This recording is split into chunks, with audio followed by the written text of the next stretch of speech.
Buen día a todos los presentes. Nosotros somos alumnos de la Universidad Nacional Agraria Molina, carrera de Estadística e Informática, y venimos a redactar un resumen del capítulo 10 del libro Cómo mentir con estadísticas de Darrell Rowe, para el curso de Técnicas de Exploración de Datos a cargo del profesor Jesús Salinas.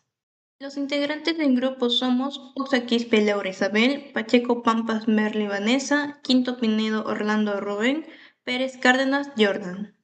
El capítulo 10 se titula ¿Cómo enfrentarse a las estadísticas? Bien, a lo largo de todo el libro, el autor nos demostró cómo las estadísticas nos mienten, y el propósito del capítulo 10 es cómo identificar una estadística falseada. Para esto, el autor nos da 5 puntos clave. ¿Quién lo dice? ¿Cómo lo sabe? ¿Qué falta? ¿Dio alguien cierto giro a la información?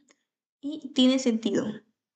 ¿Quién lo dice? Lo primero es mirar en qué sentido puede estar influenciada la información, debido a que ésta puede cambiar dependiendo de quién lo diga o puede ser manipulada para favorecer a un sector o empresa en específico, usando medidas engañosas.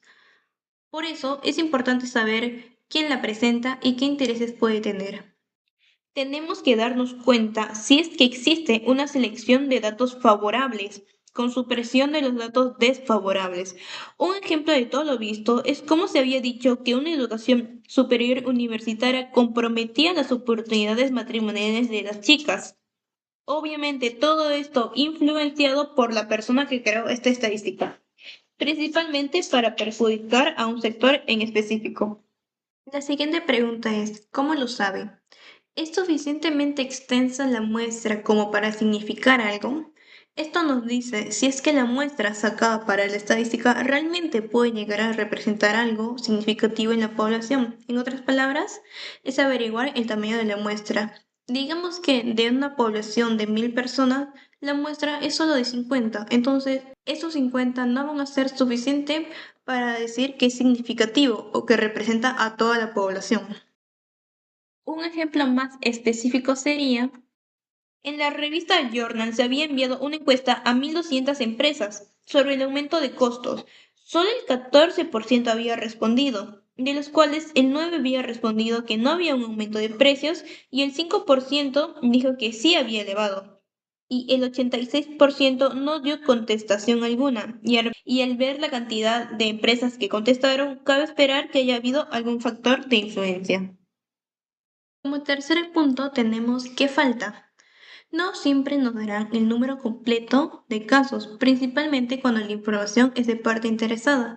Por eso hay que vigilar promedios cuya variabilidad no se especifica, en donde la media y la mediana puedan diferir, o de alguna omisión de algún dato que pueda hacer que la estadística signifique otra cosa. Y para esto tenemos tres ejemplos. En estadísticas incompletas, imagina un estudio que dice el 80% de las personas encuestadas dijeron que están satisfechas con el servicio de atención al cliente. El problema es que no se mencionan cuántas personas participaron en la encuesta. Si solo respondieron 10 personas, ese porcentaje no es representativo de la población original. Entonces, esta es una estadística incompleta. En datos ocultos, imaginemos que otra encuesta dice, el 90% de nuestros clientes prefieren nuestra marca de ropa sobre otras. El problema aquí es que no se mencionan quiénes fueron esos clientes ni cómo se obtuvo ese dato. Podemos decir que solo encuestaron a ya clientes fijos de esa tienda, entonces son datos ocultos porque no nos lo mencionan. Y como tercer punto tenemos las comparaciones ausentes. Imagina que una empresa dice, nuestra producción ha aumentado un 25% este año. Aquí el problema es que no se menciona con qué se compara ese aumento. ¿Es con el año pasado, con otros competidores o tal vez hace años de esa comparación? Entonces, son comparaciones ausentes. Un ejemplo para resumir a los tres que ya mencioné es que a veces se menciona el porcentaje omitiendo el material numérico, lo cual puede inducir a un engaño, como algo que ocurrió en la Universidad de Johns Hopkins.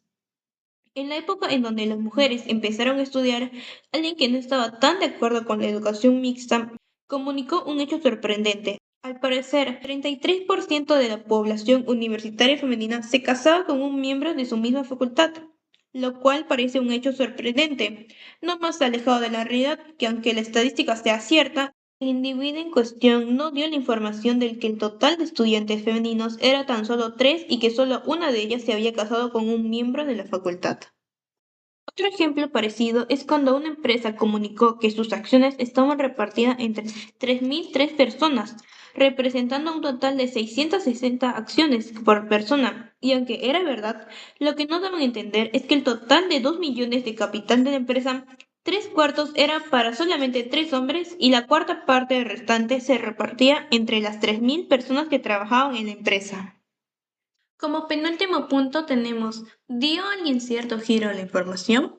Y para explicar esto utilizaremos el post hoc. ¿Y qué es el post hoc? Proviene del latín post hoc ergo propter hoc, que significa después de esto, por lo tanto a causa de esto, y en estadística se utiliza para describir una falacia lógica, que consiste en suponer que porque un evento ocurrió después del otro, el primer evento es la causa del segundo. Un caso de post-hoc es sobre una revista llamada Electric World, que publicó cierta vez un diagrama de lo que la electricidad significa para América. Y en este gráfico trataron de relacionar que el aumento de electricidad en las fábricas también aumentaban los salarios y bajaban el tiempo de trabajo semanal, lo cual era completamente falso debido que ambas acciones tenían causas muy lejanas. Por último, ¿tiene sentido común? Este último punto nos hace referencia a las proyecciones que podemos tener de ciertas estadísticas. Entonces nos pregunta, ¿la respuesta por la proyección tiene algún sentido con la realidad? Esta pregunta nos hace ver si el resultado obtenido siquiera tiene sentido común.